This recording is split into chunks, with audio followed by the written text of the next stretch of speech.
With your comments and requests, I have drawn your pirates and marines. But now, we are doing something different. We're designing candidates of the God's Knights.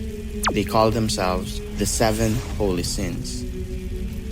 Hit the like, subscribe, and stick around till the end for the next prompt. Let's dive in. Meet Kimura, representing the God's Knight of Sloth, requested by Lord Kaijin. Kimura was born into a royal family from a quiet world government-aligned kingdom. But from the beginning, it was clear he wasn't like other nobles. He didn't care for politics, reputation, or ambition. He just wanted to be left alone. He spent most of his days napping in the gardens or staring at the clouds. But while he seemed lazy, he noticed everything. He moved in total silence, gave off a strange pressure like passive conqueror's Haki, and never showed emotions. People couldn't tell if he was relaxed or dangerous. He refused to train like the others, but one day, after watching the palace guards spar, he calmly picked up a sword and beat up a top instructor in one move, expressionless the whole time. Everyone was shocked. He didn't even seem interested in the win. His only real teacher was a dying slave kept in the cellar. Kimura never spoke to him, just quietly watched, and from that, he somehow learned how to use the advanced armament Haki after seeing it once. The Holy Knights noticed him after a rebel base was wiped out with no signs of fight. His father claimed it was an elite team, but surveillance showed only one person entered and left. Kimura, the slumbering blade. And then we have Saint Surplus, representing the God's Knights of Gluttony, requested by Jason Mitchell. Saint Surplus doesn't eat to live, he lives to eat. It's not a motto, it's his entire being. His mind revolves around one thing, devouring whatever is in front of him. Banquets, markets, cargo ships, nothing is safe from his appetite. He barely speaks, shows no real interest in strategy, politics, or justice. As a Holy Knight, he's a joke to some, but he only moves when there's food involved, and when he does, the results are devastating. Entire towns go empty after his visits. Fields are stripped, storerooms cleared out. One kingdom even fell into a famine overnight because he passed through, and still he wanted more. Surplus body, though grotesque, is his deadliest weapon. The more he eats, the heavier he becomes, and he can shift the weight into any part of his body. A swing of his arm can crush steel, one footstep can crack the earth, and when coated with armament Haki, that weight becomes a destructive force. But it doesn't stop there. His body is a fortress. He layers his fat with advanced Haki, turning it into an armor so dense the bullet bounce off and blades sink in without cutting. He doesn't dodge, he doesn't defend, he just walks forward. Saint Surplus, the famine maker.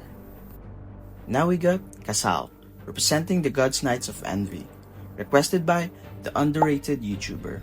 Casal is a celestial dragon.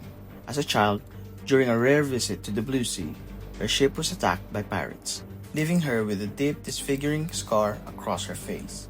When she returned to the Holy Land, she wasn't welcomed with sympathy. Instead, she was met with cruelty. Other noble children laughed at her. Servants whispered behind closed doors. Even her own family saw her as an embarrassment, something to be hidden away. From that day forward, Casal began to hate her own reflection.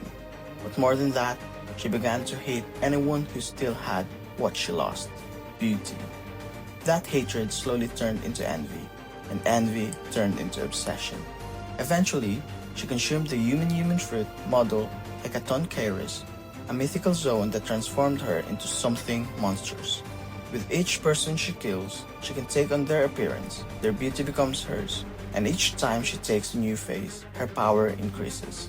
Now, she actively hunts the beautiful, men, women, nobles, civilians, anyone. She adds their appearance to her growing collection. Casal, the many faces. And then Immawashi, representing the God's Knights of Greed, commissioned by Vidar Force Olsen.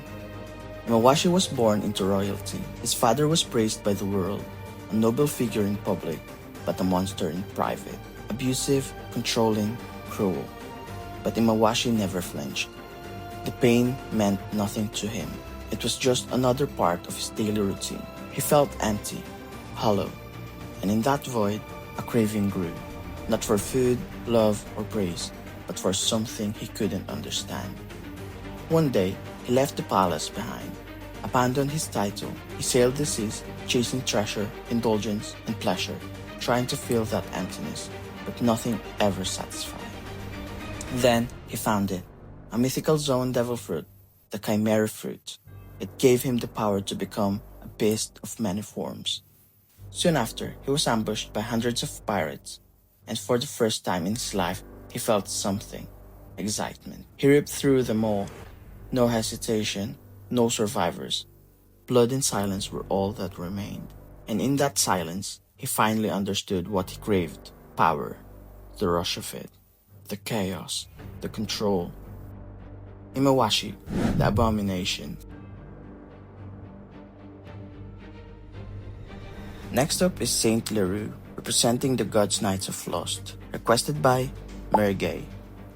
By day, Saint Laru serves as a holy knight, polished, disciplined, and feared under the world government. But by night, Ru walks a very different path. She runs a lavish, infamous bar known in the criminal underworld for its luxury, danger, and secrets. Beneath the velvet curtain and golden lights, Ru also runs an illegal slave auction, specializing in attracting from all races, captured, broken, and sold for her pleasure. Her twisted desires are endless, and her devil fruit power only fuels them. Ru ate the Pheronomi, a Logi-type devil fruit that lets her become and control pheromone gas. Anyone who breathes it can have their emotions, will, and even identity altered. She can make them loyal, lustful, obedient. On the battlefield, Ru commands a personal battalion, strong men bound to her choice, addiction, or manipulation. They follow her every command without hesitation. Among the God's Knights, she's the most hated, most gossiped about, and the least trusted. But Ru doesn't care. She never has. As long as her desires are fulfilled, nothing else matters. Saint Laru, the Allure. Now we have Helzer, representing the God's Knights of Pride, requested by King Dane. Even as a child, Helzer believed he was above everyone else. His parents raised him to be flawless, never make mistakes, and always take pride in everything he did. To Helzer, failure wasn't just a weakness, it was a sin. But his pride wasn't baseless. He worked harder than anyone, trained longer, and never left himself rest. Every compliment, every victory, made him believe even more that he was meant to stand at the top. By the age of 12, he set sail alone, fully convinced he needed no help. Then came the reality check. A pirate fleet crossed his path, confident and careless. Helzer let his guard down. The pirates didn't care about his pride or pedigree. They bit him within an inch of his life and left him adrift. That defeat haunted him. One mistake, and everything he believed in crumbled. But instead of giving up, Helzer disappeared, isolating himself to train. He pushed his body past its limit, refusing rest or mercy.